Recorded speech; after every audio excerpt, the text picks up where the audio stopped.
Timing marks tayo mga sir ng Toyota Avanza K3 engine. So ayan. Yung intake camshaft mga sir, ayan yung markings. Yung exhaust naman, ito yung markings. Ayan. Sa ilalim mga sir, kinuha ko muna yung timing gear para maipakita sa inyo. Nandito yung timing marks niya. Ayan. Yung notch na yan. Yung tuldok.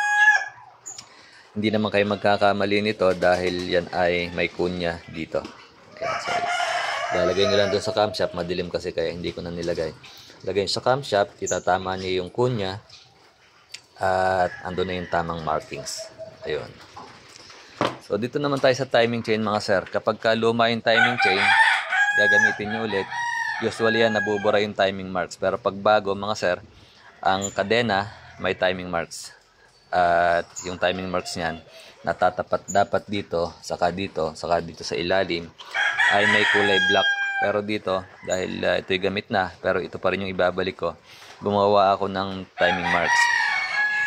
At tuturo ko rin sa inyo mga sir para kapag gagamit kayo ng or magre-reuse kayo ng timing chain na wala ng markings, madali nyo makukuha yung timing. So dito mga sir, naglagay ako ng timing marks dahil iba, pare-parehas na nga yung kulay ng timing chain. Wala na yung markings na kulay black. So, sa camshaft mga sir, bibilang kayo ng 6 na pagitan. 1, 2, 3, 4, 5, 6. Tapos maglalagay kayo ng 2 timing marks. Ayan.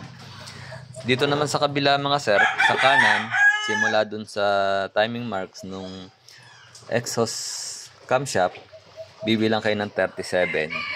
Papunta dito. At sa pang 38 maglalagay kayo ng timing marks.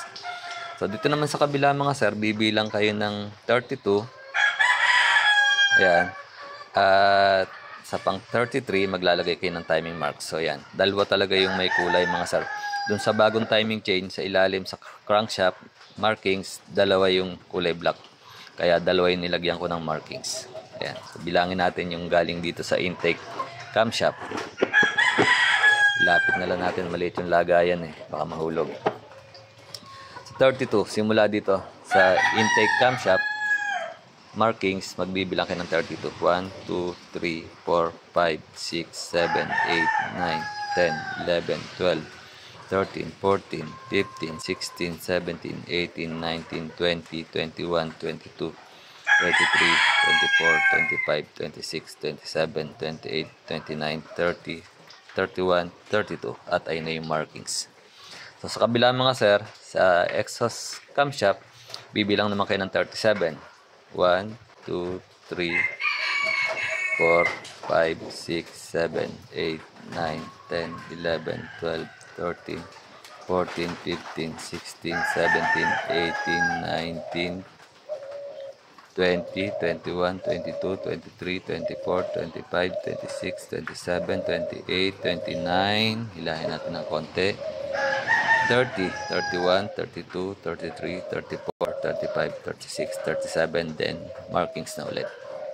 So ganun lang mga sir, kapag magre-reuse kayo ng timing chain na nabura na yung timing marks sa camshaft, sa crankshaft. Yan. So ganun lang.